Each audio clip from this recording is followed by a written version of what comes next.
Salut tout le monde, j'espère que vous allez bien. Aujourd'hui, je suis trop contente de vous retrouver pour une vidéo crash test. Donc aujourd'hui, je vais crash tester un produit qui me fait envie depuis hyper longtemps. Dans ma vidéo d'avant, je sais plus laquelle, je vous parlais d'un fond de teint qui me donnait trop envie en ce moment. Donc c'est pour ça que je suis maquillée des yeux, des sourcils, mais pas le teint. Donc avant tout, je voulais bien sûr vous souhaiter la bonne année. J'espère que vous avez passé un très bon nouvel an. J'espère que tout se passera bien pour vous cette année 2019. Moi je croise les doigts pour que ça se passe bien, pour que je puisse évoluer dans ce que j'aime. Donc si jamais vous avez des résolutions, n'hésitez pas à me les lister dans les commentaires. Je serais trop contente d'y répondre. Moi c'est vrai que j'en ai plein.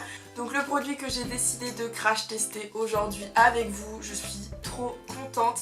J'avais trop envie de le prendre depuis quelques temps. J'hésitais pour la teinte. À chaque fois j'allais chez Sephora, j'essayais, je ressortais. J'ai essayé au moins 3 teintes comme ça pour être sûre de ne pas acheter un produit en fait qui soit pas à ma teinte. Donc il s'agit du faux filter de Huda Beauty. Donc c'est le fond de teint qui promet du coup la matité, la haute couvrance, vraiment un teint parfait. Et c'est exactement ce que j'aime. C'est pour ça que j'ai acheté que j'avais pris le Lock It de Kat Von D parce que c'est exactement ce que je recherche comme rendu. Sauf que le Lock It, comme vous le savez puisque je l'ai dit je ne sais pas combien de fois parce que ça me saoule, il est beaucoup trop foncé pour moi, enfin il est devenu trop foncé pour moi. Et la teinte que j'ai pris, c'est la 130G Panna Cotta. Je ne sais pas si vous verrez grand chose, je pense pas. Je vous ferai de toute façon un zoom du fond de teint. Et du coup voilà, quand on ouvre il y a marqué ici Express Your Selfie, puisqu'en fait c'est un fond de teint qui en photo il promet vraiment de lisser complètement. Au niveau de ce qu'il y a à l'intérieur, je sais pas si ça va être marqué. Ouais, au niveau des ingrédients, donc le premier ingrédient c'est de l'eau. Ensuite on a du diméthicone, donc le diméthicone c'est un substitut de silicone. Ça me choque pas, j'ai envie de dire du silicone et du diméthicone, il y en a dans tous les fonds de teint, dans toutes les bases. Le Lock It de Kat Von D, il est bourré de silicone, mais il est trop bien. Donc surtout, si vous voulez pas de problème avec le silicone, démaquillez-vous tous les soirs. Franchement, ne gardez pas de produits avec du silicone toute la nuit. C'est hyper mauvais pour votre peau. Au niveau du packaging, quand on l'ouvre, on a un flacon comme ça. Alors à l'intérieur, on a 35 ml et il est à 39,99 €. Donc 35 ml, c'est légèrement au-dessus de ce qu'on peut avoir dans les fonds de teint habituels. Les fonds de teint habituels, ils ont environ 30 ml. Donc là ça fait qu'on en a un tout petit peu plus. J'aime beaucoup le packaging, donc il est noir mat. C'est pas du verre, c'est du plastique. Du coup ça va pas... Il n'y a pas énormément de risque que ça casse. Et ça c'est pas plus mal parce que moi les flacons en verre... je m'en fiche un peu, tant que ça casse pas, c'est le principal. Il est à conserver 18 mois, donc je sais plus si les fonds de teint c'est 1 an ou 18 mois. Donc c'est bon, comme je vous l'ai dit, j'ai rien mis du tout sur mon teint. Donc je vais commencer juste par mettre un baume à lèvres. Alors pour la base, donc comme je vous l'ai dit, j'ai rien mis du tout. Je vais prendre la Professional comme d'habitude. J'ai pas envie de tester une autre base dans ce crash test là parce que je me dis que ça pourrait fausser le rendu du fond de teint. Donc du coup voilà, la Professional comme d'habitude, elle apporte vraiment de la matité toute la journée.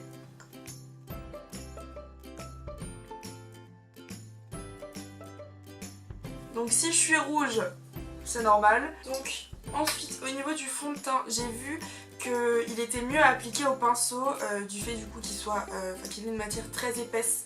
Donc apparemment il est mieux à appliquer au pinceau comme ça plutôt qu'à l'éponge. Donc c'est ce que je vais faire, je vais l'appliquer du coup avec un pinceau à fond de teint. Celui-ci c'est le 102, le Silk Finish, donc de Zoeva. J'adore les pinceaux Zoeva en général, je les trouve hyper bien. Je trouve qu'il marche très bien. Donc je me suis un petit peu rapprochée l'histoire que vous voyez mieux le rendu du fond de teint. Donc du coup je vais venir presser pour que la matière sorte. Hop. Donc j'ai mis une pompe. On va voir ce que ça donne et si besoin j'en rajouterai une. En général j'en mets entre 1,5 et 2. Donc je vais l'appliquer en petits points. Pour le coup je vais le faire vraiment comme je fais avec tous mes fonds de teint. Je vais pas commencer à prendre une technique particulière ou quoi. Donc au niveau de la teinte ça m'a l'air pas mal. De toute façon je sais pas si je vous... Oh putain j'ai une sale tête comme ça. Je sais pas si je vous l'ai dit mais je préfère toujours avoir un fond de teint légèrement plus plus clair que ma peau plutôt que trop foncé, quitte à le réchauffer après. Mais là au niveau de la teinte, par rapport à mon cou, c'est parfait. C'est la couleur, j'aime beaucoup. Le fini, donc pour l'instant il est mat, enfin il brille pas du tout. Il me reste encore tout ça du coup sur la main, donc je vais venir l'appliquer par petites zones. Donc je vais le mettre au niveau du dessous des cernes. Hop.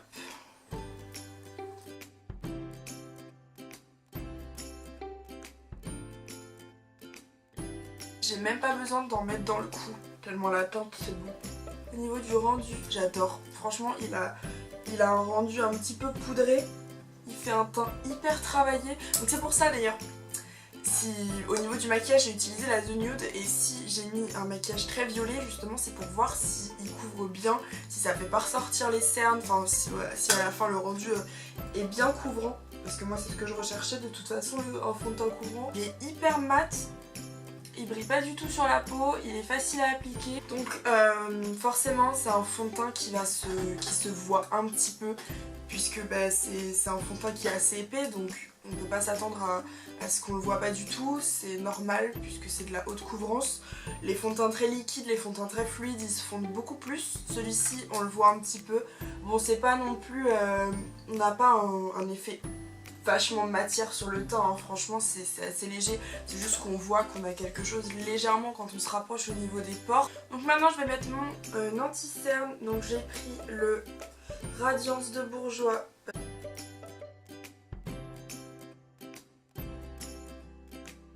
Je cherche vraiment un fond de teint, enfin un correcteur et un fond de teint du coup qui va pas venir se mettre dans les plis et qui va pas les faire ressortir, parce que franchement j'arrive pas à trouver. J'ai essayé le Kiko, le skin tone, le tout petit là, mais c'est une horreur, ça fait des rides en fait. Ça fait vraiment des rides, ça marque les rides d'expression, tout ça.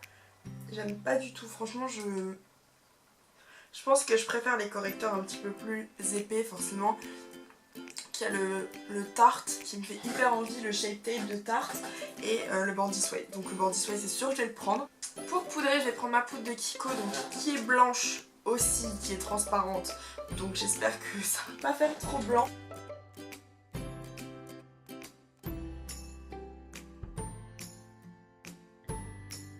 Donc au niveau du toucher, quand on touche le fond de teint, il est hyper doux, c'est hyper soyeux, c'est hyper agréable sur la peau. Pour l'instant j'aime beaucoup. Donc pour bronzer mon visage, parce qu'on va pas rester comme ça, je vais venir prendre ma palette, donc c'est la Spectrum de chez Zoeva que j'adore, enfin je la trouve très très bien. Je l'ai depuis pas très longtemps, franchement je l'aime bien. Je vais venir prendre le fard le plus froid pour commencer.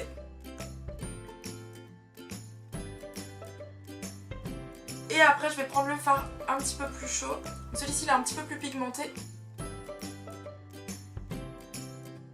Toujours avec le même pinceau, j'enlève juste l'excédent de matière, ça y a pas de souci. Je vais prendre la couleur la plus jaune, donc du coup forcément hop, et je vais la mettre sous le contour des yeux.